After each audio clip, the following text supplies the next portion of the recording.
بسم اللہ الرحمن الرحیم نحمدہ ونصلی علی رسولہ الکریم اما بعد فاعوذ باللہ من الشیطان الرجیم بسم اللہ الرحمن الرحیم ولا تقولوا لمن يقتل في سبیل اللہ اموات بل احیاء ولکن لا تشعرون صدق اللہ العظیم اللہم صلی علی سیدنا محمد وآل سیدنا محمد واصحاب سیدنا محمد وازواج سیدنا محمد صلی اللہ علیہ وسلم وبارک۔ ناظرین کرام، محرم الحرام کی یہ خصوصی نشریات کیپٹل ٹی وی پر آپ ملاحظہ فرما رہے ہیں۔ محرم الحرام سارے کا سارا اور بالخصوص عاشورہ کا دن 10 محرم کا دن جو ہے یہ شان والا بھی ہے، عزت والا بھی ہے، اور جب سے اس کو نسبت امام حسین رضی اللہ تعالی عنہ سے ہوئی ہے تو یہ دن آپ کی حرمت والا بھی ہے۔ ہم نے پچھلے پروگرام میں یہاں تک بات کی کہ جب عمر بن سعد نے 4000 کا مزید لشکر اپنے ساتھ لے کر امام حسین رضی اللہ تعالیٰ عنہ کے مقابلے میں آ گیا اور کچھ دن گزرے اور عمر بن سعد کی طرف سے کوئی بظاہر سختی نظر نہ آئی تو پیچھے سے عبید اللہ ابن زیاد نے شمر اور دوسرے کمانڈرز کو لے کر تو خولی کو اور شمر کو مزید فوجیں دے کر بھیجا، اور ادھر سے خولی نے خط لکھ کے بھیج دیا عبید اللہ ابن زیاد کو کہ عمر بن سعد روز رات کو محفل لگاتا ہے اور امام حسین کے ساتھ بیٹھتا ہے اور یہ کوئی سختی نہیں کر رہا۔ شمر یہ خط لے کے گیا اور واپس عبید اللہ ابن زیاد سے خط کو لے کے آیا، اور جس میں عمر بن سعد کو مجبور کیا گیا کہ آپ ہر صورت میں امام کے ساتھ سختی کے ساتھ پیش آئیں، اور بالآخر 7 محرم کو جب پانی بند کر دیا گیا اس کے بعد پھر یہ معاملات مذاکرات چلتے رہے، اور ہر بار امام حسین رضی اللہ تعالیٰ عنہ یہی کہتے رہے کہ میں جنگ کے لیے نہیں آیا، اگر تم چاہو تو میں واپس چلا جاتا ہوں۔ لیکن جب آخری 9 محرم کا دن آیا تو عمر بن سعد، شمر، خولی اور اس وقت حر، یہ سارے جو لیڈر تھے، ان کے کمانڈر تھے، انہوں نے فیصلہ کیا اور 9 محرم کی عصر کے وقت جو ہے وہ چڑھائی اور دھاوا بول دیا۔ امام حسین رضی اللہ تعالیٰ عنہ نے صورتحال کو دیکھا تو پتہ کروایا کہ کیا ان کا پلان ہے، تو بتایا گیا کہ اب حتمی جنگ کے لیے تیار ہو جائیں یا یزید کی بیعت کر لیں۔ تو آپ نے بیعت سے انکار کیا اور اب یہ پھر آگے پیش قدمی کرنے لگے، تو امام حسین رضی اللہ تعالیٰ عنہ نے کچھ ساتھیوں کو بھیجا اور کہا کہ ان سے کہیے کہ آج کی رات کا انتظار کریں، آج کی رات کی ہمیں مہلت دیں، ہم اپنی آج کی رات عبادت میں گزارنا چاہتے ہیں۔ ان لعینوں نے پہلے تو پس و پشت کیا لیکن پھر بالآخر مان لیا، اور اس طرح 10ویں رات محرم کی جو ہے وہ کربلا میں گزری، اور یہ جو رات تھی یہ رات خاندان نبوت پر، آپ کے اعوان و انصار پر بالکل واضح ہو چکا تھا کہ اب ہمارے سامنے موت ہے اور ہم نے شہادت کے جام نوش کرنے ہیں۔ اور اسی رات میں اب یہ ساری رات اس طرح گزرتی ہے کہ امام حسین رضی اللہ تعالیٰ عنہ عبادت میں ہیں، آپ کے انصار و احباب، آپ کے خاندان کی شہزادیاں، آپ کے بیٹے، آپ کے بھتیجے، آپ کے بھانجے، یہ سارا خاندان اور جو آپ کے ساتھی ہیں، یہ تمام کے تمام عبادت میں اتنی شدت کے ساتھ اور اتنے لہجوں کے ساتھ عبادت میں لگے تھے کہ جیسے روایات میں آتا ہے کہ شہد کی مکھیوں کے بن بھنانے کی آواز آتی ہے، ویسے یہ اللہ کے حضور عبادت میں، دعاؤں میں، گریازاری کرنے میں یہ اس طرح پوری رات گزار رہے تھے۔ جب صبح کا وقت ہوا اور اس سے پہلے رات کو امام حسین رضی اللہ تعالیٰ عنہ نے اپنے تمام رفقا کو جمع کیا عشاء کی نماز کے بعد، اور جمع کر کے تو ارشاد فرمایا کہ ان لوگوں کو مجھ حسین سے واسطہ ہے، یہ میری جان لینا چاہتے ہیں، لہٰذا تم میں سے ہر ایک کو میں یہ کہوں گا کہ جو جانا چاہے وہ چلا جائے، اور اگر کوئی کسی کا ہاتھ پکڑ کے اپنے ساتھ کسی کو لے جانا چاہے تو وہ بھی لے جائے، مجھے کوئی کسی قسم کا اعتراض یا ناراضگی نہیں ہوگی۔ یہاں تک کہ یہی بات آپ نے سادات کرام کی جو شہزادیاں آپ کی تھی، بہنیں تھیں، بہن ہے، آپ کی اولاد ہے، آپ کی بچیاں ہیں، یہ ان سے بھی آپ نے یہ بات کی، لیکن ہر ایک نے کہا کہ آپ کے بعد ہماری کوئی زندگی نہیں ہے، ہم اپنی جانیں آپ پر نشاور کریں گے۔ امام حسین رضی اللہ تعالیٰ عنہ نے یوں پوری رات عبادت میں اور اپنے خاندان کے ساتھ گزاری۔ صبح فجر کی نماز کے بعد اب جب وقت آیا، صف بندی ہوئی، اور صف بندی ہونے کے بعد اس وقت اب منظر یہ ہے کہ 30,000 کا لشکر یزیدیوں کا امام حسین رضی اللہ تعالیٰ عنہ کے سامنے ہے، اور ادھر امام حسین کے ساتھ بچے ہیں، خواتین ہیں، نوجوان ہیں، اور چند بس 72 اور ایک روایت کے مطابق 140-139 کے قریب یہ آپ کے قریبی ساتھی آپ کے ساتھ ہیں۔ اور اب امام حسین رضی اللہ تعالیٰ عنہ کو جب مجبور کیا گیا اور جنگی صف بندی دونوں طرف ہو گئی، تو امام حسین رضی اللہ تعالیٰ عنہ نے پھر حجت قائم کرنے کے لیے آگے بڑھے اور ایک خطبہ دیا۔ فرمایا یا ایھا الناس اسمعوا قولی ولا تعجلونی حتی اعظکم بما بحق لکم ایّا۔ آپ نے پورا خطبہ ایک ارشاد فرمایا جس کا پورا لب لباب یہ تھا کہ اے لوگو، جب تک میں بات کر رہا ہوں تب تک اٹیک نہ کرو اور میری بات کو پوری سن لو۔ جب آپ بات کرتے کرتے آگے بڑھے، آپ نے فرمایا کیا تم نہیں جانتے کہ میں نبی کا نواسہ فاطمہ کا بیٹا حسین ہوں؟ کیا تم نہیں جانتے کہ میرے بابا میرے نانا نے مجھے فرمایا تھا کہ حسن اور حسین جنت کے نوجوانوں کے سردار ہیں؟ کیا تم نے نہیں پتا کہ میرے نانا مجھے پیار کیا کرتے تھے؟ آپ نے اپنے تمام وہ رشتے جو ہیں وہ گنوائے، لیکن ان لعینوں پر بظاہر کوئی اثر نہ ہوا۔ اسی دوران امام حسین کی جب یہ گفتگو چل رہی تھی تو حر جس نے امام پاک کو راستے میں روکا تھا، جس نے امام پاک کے لیے رکاوٹیں کھڑی کی تھیں، اس کے قلب کی دنیا بدل گئی ہے۔ اور جب ناظرین کرام جب حق نصیب ہو جاتا ہے نا، تو وہ یزیدی لشکر ہو یا فرعونی لشکر ہو، جب حق نصیب ہو جاتا ہے تو یہ بڑی بات ہوتی ہے۔ اور تھوڑی دیر کے لیے کانپ رہا تھا اور کانپتے ہوئے عمر بن سعد کے پاس گیا، کہا عمر کیا واقعتاً تو امام حسین کے ساتھ لڑے گا؟ اس نے کہا میرا تو ارادہ نہیں ہے لیکن مجبور ہوں میں۔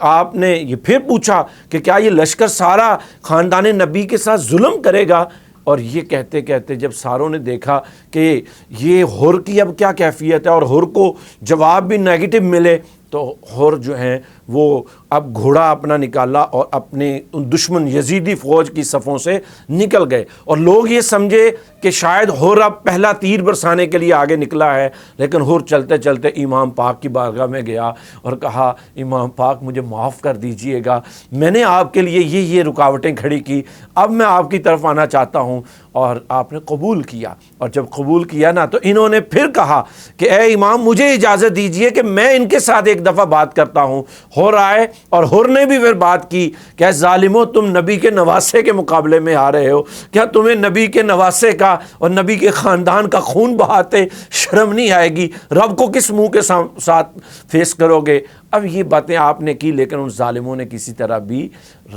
راضی نامہ نہ کیا اور کہیں باز نہ آئے۔ اس وقت اب جنگ شروع ہوتی ہے۔ عمر بن سعد اور ادھر سے حر ابھی یہ پیغام کر دے رہے ہیں، لیکن عمر بن سعد کی فوج میں جب یہ اب کشمکش ہے کہ ہمارا حر بھی چلا گیا ہے اور ابھی تک باتیں سن رہے ہیں، اس سے پہلے کہ ان پر باتوں کا اثر ہوتا، عمر بن سعد نے اپنا نیزہ منگوایا، اپنے جو ہے وہ تیر کمان منگوائی، اور اپنے پرچم کے ساتھ پہلا تیر جو ہے وہ عمر بن سعد نے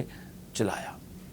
اور اس کے بعد سے اب یہ جنگ شروع ہو گئی۔ اور اسلام کے اس معرکہ حق پر، یہ معرکہ کوئی حکومت لینے کے لیے نہیں تھا، یہ کوئی سلطنت کی بندر بانٹ نہیں تھی، یہ کوئی سلطنت بانٹنے کے لیے نہیں تھا، یہ کوئی بادشاہت کے لیے نہیں تھا۔ امام حق پہ تھے، اسلام کی خاطر یہ کر رہے تھے اور اپنے آپ کو قربان کرنے کے لیے آ گئے ہیں اب امام حسین کے جو جانثار پہلے حر ہیں اور حر نے اب بڑی جواں مردی کے ساتھ مقابلہ کیا، حر اب اسی دوران شہید ہو جاتے ہیں، امام پاک حر کو اٹھا کے لے کے آتے ہیں۔ اب یہ جو پہلا حملہ ہوا، اس حملے میں جب حر شہید ہوتے ہیں تو اس کے بعد حضرت ظاہر آتے ہیں، حضرت حارث آتے ہیں، حضرت مسلم، حضرت نعیم، کنانہ، عمار، سوار، جبلہ، مسعود، عبد الرحمن، زہیر، حلاس، منی، یہ باری باری تقریباً کوئی 40 کے قریب حضرات آپ کے جانثار جو کچھ آپ کے ساتھ مکہ سے آئے تھے، کچھ راستوں میں آپ کے ساتھ ملے تھے، اس پہلے مارکے میں، اس ظہر کی نماز سے پہلے میں آپ کے اتنے جانثار شہید ہو جاتے ہیں۔ اور پھر جب ظہر کا وقت آتا ہے تو اس وقت میں امام حسین رضی اللہ تعالیٰ عنہ پیغام بھیجتے ہیں کہ انہیں کہیں کہ فی الحال جنگ کو روک دیا جائے، نماز ظہر کا وقت ہے، ہم چاہتے ہیں کہ اپنے رب کے حضور ظہر ادا کر کے پیش ہوں۔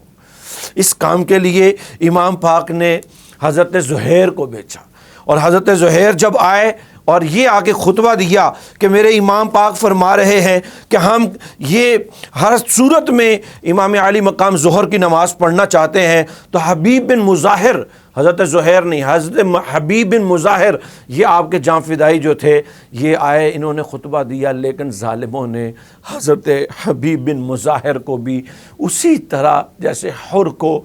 ہر طرف سے تیر برسا کر شہید کیا، ویسے ہی حضرت حبیب بن مظاہر کو شہید کر دیا۔ اور اب ظہر کی نماز، یہ نماز خوف امام پاک نے پڑھی، اپنے ساتھیوں کو پڑھائی، اور اب یہ سارا معرکہ چلتا جا رہا ہے۔ اس کے بعد حضرت عابس، حضرت شوذب، یہ وہ سارے نام تھے جنہوں نے امام حسین کے ساتھ وہ عقیدت کے مناظر اور لوگوں کو قیامت تک کے لیے بتا دیا کہ امام وہ ہے جس پہ اپنی جان نشاور کر دی جائے۔ حضرت عبداللہ بن عمیر، حضرت سوید، حضرت مسلم بن اوسجہ، زہیر بن قین، حنظلہ بن اسعد، عبد الرحمن، حضرت عمر، حضرت حرا، حضرت نافع، یہ وہ تمام بڑی ہستیاں تھیں ناظرین کرام جنہوں نے اب اگلے مرحلے میں اپنی جانیں نشاور کی۔ اور جب یہ سارے آپ کے ساتھی جو آپ کے انصار آئے تھے، جب یہ باری باری سب شہید ہو گئے، اب پیچھے رہ گیا ہے میرے اور آپ کے نبی کا خاندان۔ امام حسین ہیں، آپ کے بیٹے ہیں، حضرت علی اصغر ہیں، حضرت علی اوسط امام زین العابدین ہیں، حضرت علی اصغر، حضرت علی اکبر، حضرت عبداللہ، یہ آپ کے بچے ہیں، حضرت امام حسن کے بیٹے ہیں، حضرت قاسم ہیں، اور ایک چھوٹے بچے ہیں۔ اسی طرح حضرت عقیل کے بیٹے ہیں، حضرت مسلم بن عقیل تو وہاں پہ پہلے شہید ہو گئے تھے، حضرت عقیل کے دیگر فرزند ہیں، حضرت جعفر کی اولاد ہیں، حضرت عبد الرحمن ہیں، حضرت ابو بکر ہیں، یہ وہاں پہ موجود ہیں۔ اب باری آتی ہے جب خانوادہ رسول کی، تو ناظرین کرام سب سے پہلے آپ کے پاس آپ کا بیٹا حضرت علی اکبر آئے، اور حضرت علی اکبر ناظرین کرام بڑے خوبصورت ہے، بڑے پیارے حسین و جمیل تھے، اور یہ سر سے لے کر پاؤں تک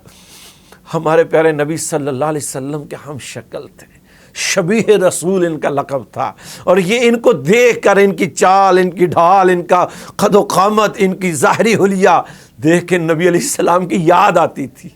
جب یہ آئے، آ کے اپنے والد سے اجازت مانگی کہ بابا مجھے اجازت دیجئے، میں اپنے آپ کو آپ پر قربان کرتا ہوں، امام پاک نے پہلے روکا، اور پھر جب انہوں نے ضد کی تو ان کو امام پاک نے خود اپنے ہاتھوں سے تیار کیا۔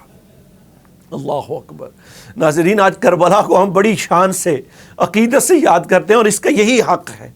لیکن کبھی غور یہ بھی کرنا ہوگا کہ کربلا والوں نے کیوں یہ قربانیاں دی، اپنے بچوں کو تیار کر کے موت کے منہ پر شہادت کے لیے اپنی اس دنیا سے، اپنی آنکھوں سے دور کرتے ہوئے تیار کر کے بھیجا ہے۔ اور آج ہم اپنے بچوں کو نماز کے لیے تیار نہیں کرتے، آج ہم اپنی اولاد کو دین کی طرف جانے نہیں دیتے۔ آج ہمارا بچہ دین کی طرف آ جائے تو ہم کہتے ہیں یہ کہاں دین کی طرف، اور یہ مولوی، اور یہ فلاں، اور یہ ایسے، اور یہ دین دنیا سے دور ہو جائے گا۔ اور ادھر میرے امام کو دیکھیں، وہ اپنے بچے کو تیار کر رہے ہیں شہادت کے لیے۔ حضرت علی اکبر بڑے، اور جب حضرت علی اکبر میدان میں آئے تو حضرت علی اکبر نے جاتے ہی جو کلام پڑھا، حضرت علی اکبر فرمانے لگے، انا علی بن حسین،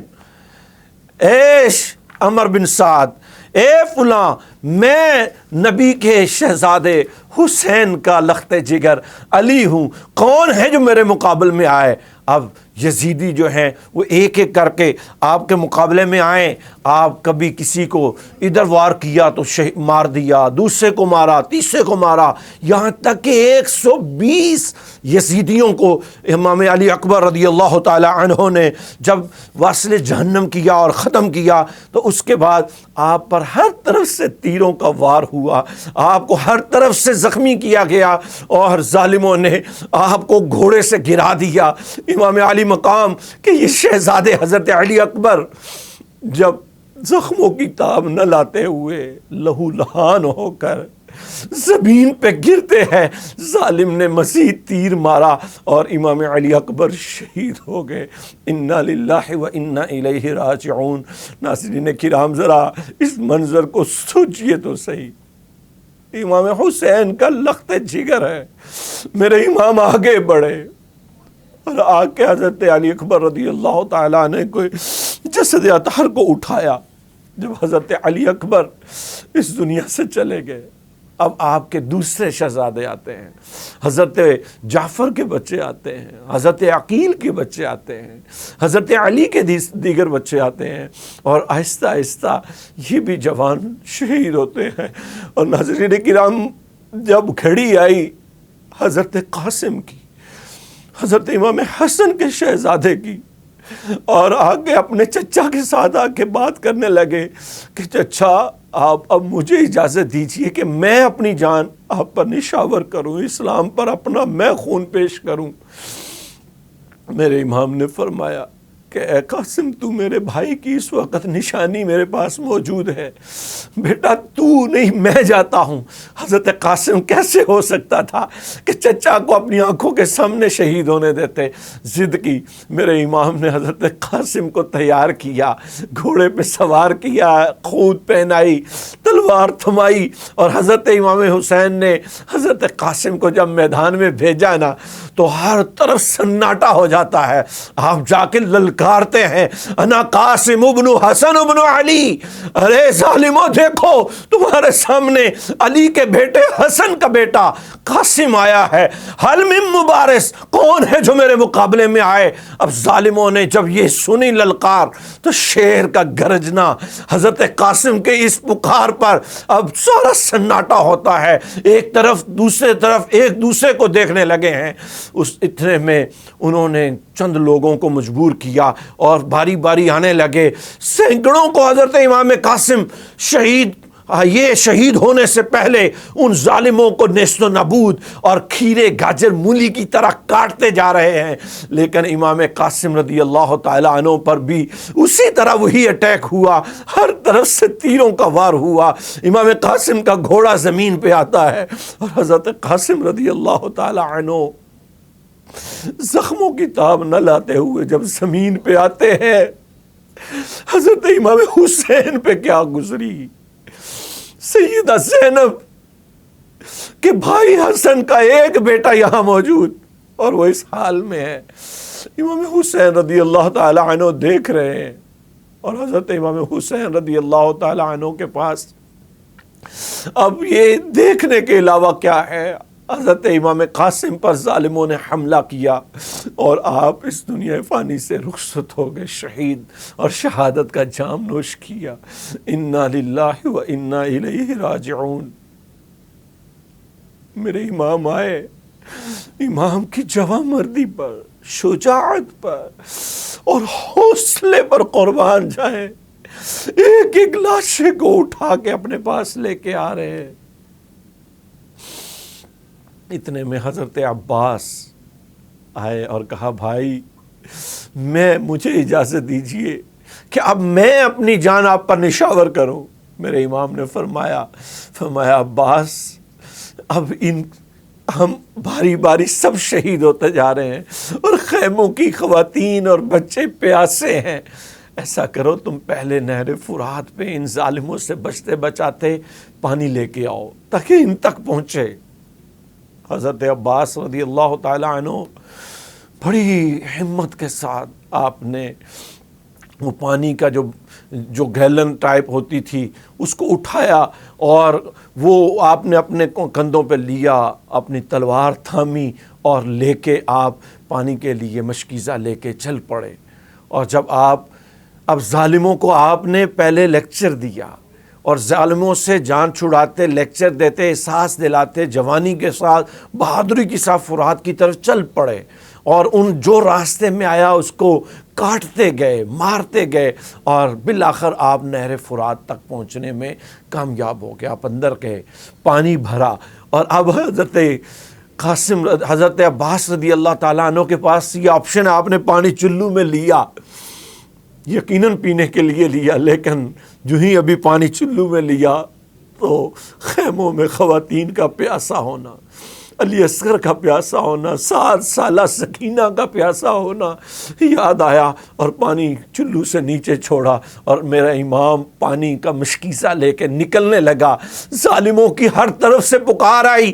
عباس کو روکو، اگر ان کے پاس پانی کا قطرہ چلا گیا، پانی ان کے حلقوں میں چلا گیا تو یہ ہم اتنے ہزاروں کا لشکر ان کے سامنے ختم ہو جائیں گے۔ حضرت عباس رضی اللہ تعالی عنہ پر اٹیک ہوئے، اتنے میں ایک ظالم نے آپ کو ایک تلوار ماری، اور جس سے آپ کا دایاں بازو کٹ کے زمین پہ آ گیا۔ حضرت امام نے جلدی سے پانی کے مشکیزے کو بائیں شولڈر پہ لیا اور تلوار کو بائیں ہاتھ میں لیا، اور اب آپ آگے لڑتے بھی آ رہے ہیں اور پانی کو بھی محفوظ بچا کے لے کے جانا ہے۔ اتنے میں ایک ظالم نے حضرت امام کے دوسرے ہاتھ کو بھی کاٹ دیا۔ امام نے جلدی سے پانی کے مشکیزے کو اپنے دانتوں میں لیا اور آگے بڑھے۔ اتنے میں ظالموں نے حضرت عباس کے مشکیزے کو تیر مار کے تو لیکیج کر دی، اور جس سے سارے کا سارا پانی ضائع ہو گیا۔ اور ابھی میرا امام واپس آ رہا ہے، لیکن راستے میں ہی حضرت عباس رضی اللہ تعالی عنہ کو انتہائی بے دردی کے ساتھ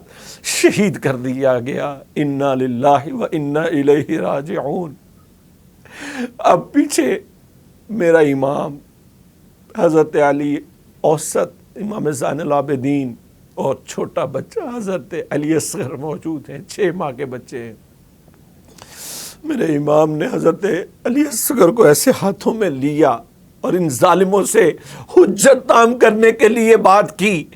کہ اے ظالموں، یہ ننھا بچہ، اس کا کیا قصور ہے؟ اس پر کیوں ظلم کر رہے ہیں؟ ان خواتین پہ کیوں ظلم کر رہے ہیں؟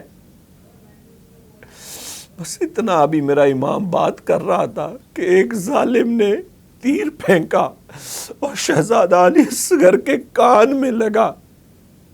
اور آپ کا خون بہنا شروع ہوا۔ 6 ماہ کا یہ بچہ تھا کہ اتنے میں حضرت امام کے ہاتھوں میں علی اصغر جام شہادت نوش کر گئے۔ انا للہ و انا الیہ راجعون۔ میرے امام نے خواتین کو نہ بتایا، ایسے ہی بچے کو اٹھا کے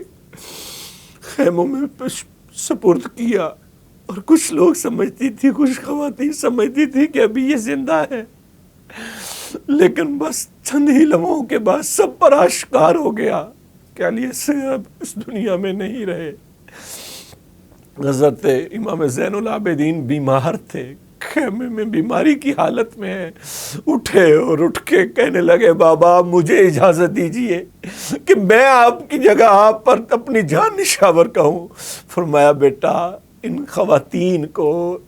ان شہزادیوں کو بیٹا تو نے اپنے گھر مدینہ منورہ میں لے کے جانا ہے، بیٹا تو بیمار ہے۔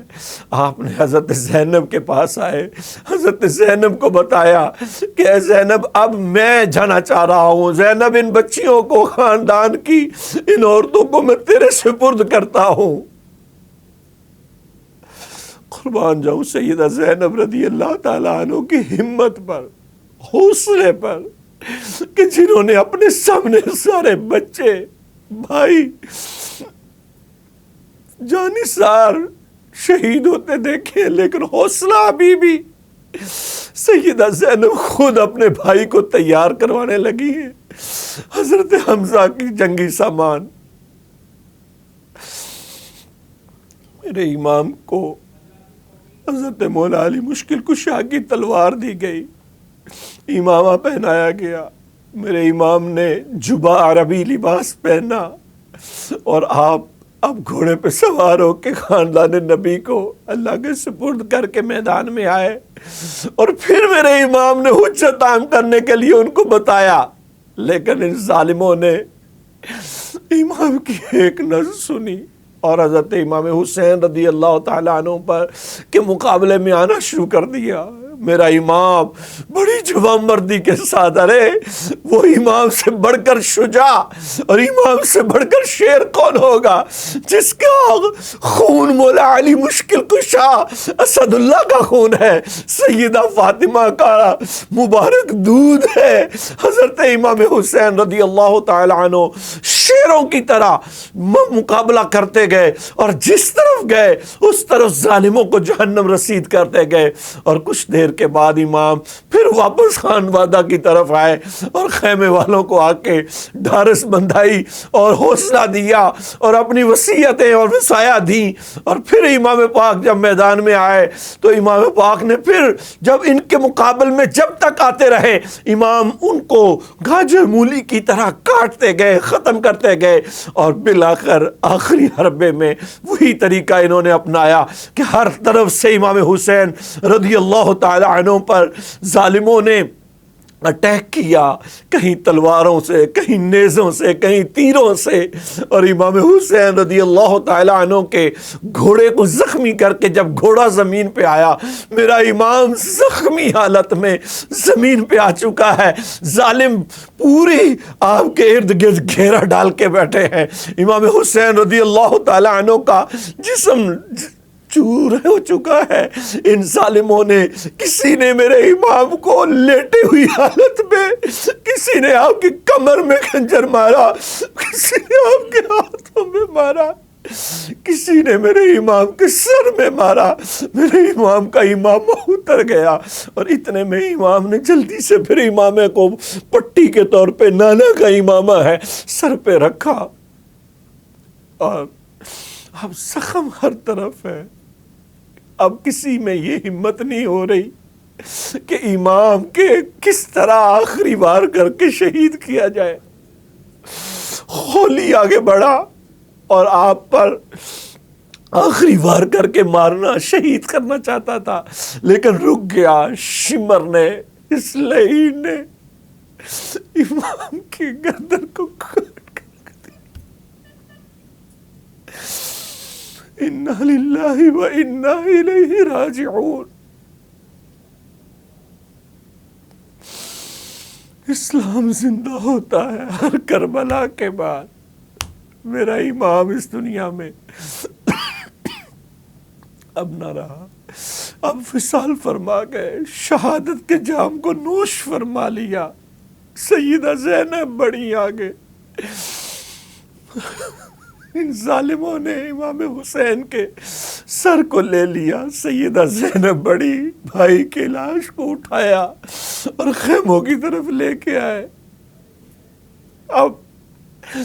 ناظرین کرام، ظلم یہاں ختم نہیں ہوا، ظلم یہاں ختم نہیں ہوا۔ سارے سروں کو لے کر یہ اب کوفے کی طرف روانہ ہوئے۔ عبید اللہ ابن زیاد جو کوفے کا گورنر تھا، اس کے پاس اب لے کے جا رہے ہیں۔ خاندان کی بچیاں، خواتین اور حضرت امام زین العابدین کو قیدی بنا کے لے جایا جا رہا ہے۔ جب کوفہ پہنچے، عبید اللہ ابن زیاد کے سامنے پہنچے، تو وہاں پر اب بجائے اس کے کہ عبید اللہ ابن زیاد کو کوئی لعنتی کو کوئی کسی طرح کی کوئی شرم آتی، حیا آتی، اس کے الٹ اس ظالم نے امام حسین رضی اللہ تعالیٰ عنہ کے سر کو جب اپنے سامنے رکھا، تو اس وقت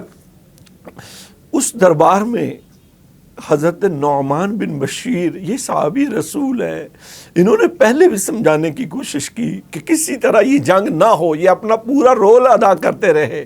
لیکن جب امام حسین کا سر آ گیا آپ شرمندہ ہیں۔ حضرت نعمان بن بشیر کے سامنے عبید اللہ ابن زیاد لعنتی نے اپنے ہاتھ میں جو عصا اسٹک پکڑی ہوئی تھی اس کو لے کر میرے امام کے ہونٹوں پہ رکھ کے توہین کرنے لگا، تو نعمان بن بشیر صحابی رسول نے کہا اے عبید اللہ ابن زیاد، اس چھوٹی کو، اس اسٹک کو، عصا کو پیچھے کر لو، خدا کی قسم میں نے کئی بار مصطفیٰ کریم صلی اللہ علیہ وسلم کو دیکھا تھا کہ وہ امام حسین کے ہونٹوں کو چوس رہے ہیں، چوم رہے ہیں۔ ایسا ہی حضرت امام حسین رضی اللہ تعالی عنہ کے خاندان کے ساتھ جب کوفہ سے دمشق شام کی طرف یزید کے دربار میں لے جانے کے لیے مختلف بازاروں سے، راستوں سے امام حسین رضی اللہ تعالیٰ عنہ کے سر کو نیزے پہ چڑھا کر یہ تماشا لگاتے ہوئے جب شہروں کے شہروں سے گزرتے جا رہے تھے تو راستے میں ایک بازار میں کسی خاتون نے دیکھا کہ یہ ان پہ ظلم ہوا ہے، تو خواتین کو کھجوریں دیں تحفے میں، تو سیدہ زینب نے یہ کہہ کے واپس پلٹا دیا کہ اے بہن تیری مہربانی، لیکن ہم نبی کی گھر کی خواتین ہیں، ہمیں صدقہ حرام ہے، ہم صدقہ نہیں کھاتی ہیں۔ ایک نہیں، 20 واقعات امام حسین کی کرامات، عزت و احترام، وہ سب جو جن عاشقوں کے دل میں تھا ان کو تو یہ سب برا لگ رہا تھا، اور بڑے بڑے کرامات کے واقعات آئے، لیکن وہ نعمان بن بشیر کو عبید اللہ ابن زیاد نے بھی پھر عزت نہ دی۔ امام حسین رضی اللہ تعالی عنہ کے ساتھ ان ظالموں نے وہ سلوک کیا جو کسی قیامت تک کے لیے کوئی اور نہیں کر سکتا تھا۔ حضرت امام حسین کا سر انور اب نیزے پہ ہے، اور سننے والوں نے سنا کہ میرا امام نیزے پہ چڑھ کے بھی قرآن کی تلاوت کر رہا ہے۔ اللہ اکبر، قرآن امام کے ساتھ ہے اور امام قرآن کے ساتھ ہے۔ قرآن کہتا ہے وَلَا تَقُولُوا لِمَنْ يُقْتَلُ فِي سَبِيلِ اللَّهِ أَمْوَاتٌ، اے لوگو جو اللہ کے راہ میں مارے جائیں ان کو مردہ نہ کہو، بل احیاء وَلَكِنْ لَا تَشْعُرُونَ، ارے وہ تو زندہ ہیں، تمہیں ان کی زندگی کا شعور نہیں ہے۔ کہنا تو دور کی بات ہے، قرآن کہتا ہے وَلَا تَحْسَبَنَّ الَّذِينَ قُتِلُوا فِي سَبِيلِ اللَّهِ امواتا بل احیاء عند ربهم یرزقون فرحین بما آتاهم اللہ من فضلہ، اے لوگو جو اللہ کی راہ میں فوت ہو جائیں، مارے جائیں، ان کو مردہ گمان تک نہ کرو، وہ زندہ ہے، ان کو اللہ کے ہاں سے رزق دیا جاتا ہے۔ امام حسین شہادت سے پہلے بھی زندہ تھے، امام نے شہادت کو سینے سے لگا کے پھر بھی یہ ثابت کر دیا کہ میں زندہ ہوں، اور نیزے پہ قرآن پڑھ رہے ہیں۔ ناظرین کرام، امام حسین کی یہ شہادت آپ کا اپنے آنکھوں کے سامنے اپنے علی اصغر کو شہید ہوتے دیکھنا، حضرت علی اکبر، حضرت قاسم، حضرت مسلم بن عقیل، حضرت جعفر کے بچے، حضرت عقیل کے بچے، حضرت مولا علی کے دیگر بچے، یہ سب شہید ہوتے دیکھنا، یہ کیا ہے؟ یہ کوئی سلطنت کی جنگ نہیں تھی، یہ اسلام کی جنگ تھی، یہ حق کی جنگ تھی، یہ حق پہ مبنی جنگ تھی، اور ایک طرف اسلام ہے، ایک طرف یہ یزیدی، یہ فاسق و فاجر اور لعین قوم جو ہے امام پاک کے مقابلے میں ہے، اور حق ہمیشہ، قرآن کہتا ہے قل جاء الحق وزہق الباطل ان الباطل کان زہوقا، فرمایا نبی آپ فرما دیں حق آ گیا ہے، باطل مٹ گیا ہے۔ باطل نے تو مٹنا ہی ہوتا ہے۔ آج ناظرین کرام دیکھیں نا، ہزاروں سال گزر گئے ہیں، آج وہ وقت، آج تک امام حسین تو شہید ہو گئے تھے، ہونا تو یہ چاہیے تھا کہ ان کا یہ معاملہ ختم ہوا ہے، نہیں، قرآن کہتا ہے حق کے ساتھ ہے، یہ حق تھا، حق ہمیشہ رہتا ہے۔ یہی وجہ ہے امام حسین کل بھی زندہ تھے، امام حسین تب بھی زندہ تھے، اور امام حسین آج بھی زندہ ہے۔ یزید اسی دن مر گیا تھا، یزید کی سوچ تباہ ہو گئی، یزیدی تباہ ہو گئے، اور یزیدیوں نے تو تباہ ہونا ہی تھا۔ قرآن کہتا ہے وَسَيَعْلَمُ الَّذِينَ ظَلَمُوا أَيَّ مُنْقَلَبٍ يَنْقَلِبُونَ، ان ظالموں کو لگ پتہ جائے گا کہ کیا کرتوت کر کے آئے ہیں۔ اور پھر وہ یزید اور یزیدیوں کے ساتھ وہ ظلم، وہ داستان رقم ہوئی کہ جس میں جو ظلم انہوں نے کیا تھا اس کی سزا انہوں نے دنیا میں بھی بھگتی اور آخرت میں بھی بھگتیں گے۔ ناظرین کرام، امام حسین رضی اللہ تعالی عنہ کی یہ شہادت، آپ کا یہ خون بہنا میرے لیے اور آپ کے لیے بھی تو ہے، ہمارے لیے ہی تھا نا۔ یزید کی بیعت کیوں نہیں کی تھی؟ کیونکہ یزید دین کا مذاق اڑاتا ہے، یزید گویے ساتھ رکھتا ہے۔ ناظرین کرام، محبت تو ہم سب کو ایک سے بڑھ کر ایک ہے حضرت امام حسین سے، لیکن کبھی یہ بھی تو غور کریں کہ ہمارے کام یزیدیوں والے ہیں کہ حسینی کام ہے۔ آئیے کربلا کی اس یاد پہ، کربلا کے اس مبارک دن میں امام حسین سے محبت رکھتے ہوئے آنکھوں سے بہنے والوں آنسوؤں کو، دل کی نرمی کو گواہ بنا کر آئیں آج رب سے توبہ کریں اور کہیں اپنے رب سے کہ مولا تیرے حسین سے ہمیں کل بھی محبت تھی، آج بھی ہم حسین سے محبت کرتے ہیں، آج بھی ہمارے بچوں میں اللہ قیامت تک کے لیے حضرت امام حسین کی محبت کو زندہ جاوید رکھے، لیکن ساتھ یہ بھی ارادہ کیجئے کہ حسینی انداز کے کام کریں۔ امام حسین کی تو نماز شہادت کے وقت تک آپ نماز نہیں قضا کر رہے، امام حسین تو کربلا میں 10ویں محرم کو بھی تہجد قضا نہیں کر رہے، اور ہماری نمازیں کہاں ہیں؟ ہم وہی گویوں والے انداز، ہمارے وہی کرتوت جو اس وقت اس یزید نے شروع کیے تھے۔ خدا کے لیے توبہ کیجئے، اور امام حسین رضی اللہ تعالی عنہ، حضرت علی اصغر، حضرت علی اکبر، حضرت قاسم، حضرت حبیب بن مظاہر، حضرت زہیر، یہ حضرت حر، یہ تمام اصحاب، حضرت عباس علمدار ہوں، یہ جتنے بھی اصحاب جو، یہ ناظرین کرام میں لاسٹ میں گزارش کروں، 8 صحابہ کرام ہیں جنہوں نے امام حسین پر کربلا میں جان نشاور کی۔ حضرت مسلم بن عوسجہ، ظاہر بن عمر اسلمی، حضرت شبیب بن عبداللہ، حضرت عبد الرحمن بن عبد الرب، حضرت عمار بن ابی سلامہ، حضرت مسلم بن کثیر، حضرت حبیب بن مظاہر، حضرت انس بن حارث اسدی، یہ صحابہ کرام، اسی طرح دیگر جانثار، ان کی قربانیاں ضائع نہیں گئی ہیں، انہوں نے اسلام بچایا ہے۔ امام حسین پر اپنی جان نشاور کر کے ہمیں ان کے ساتھ عقیدتوں کے ساتھ ساتھ اپنے اعمال صالحہ پر غور کرتے ہوئے ان اعمال صالحہ کو بڑھانا چاہیے۔ اللہ پاک ہمیشہ امام حسین پر سلام نازل فرمائے، رحمتیں نازل فرمائے، ان کے درجات مزید بلند فرمائے، اور ہم مسکینوں کو اللہ حسین کی غلامی میں جینا مرنا نصیب فرمائے۔ وما علیہ الا البلاغ المبین۔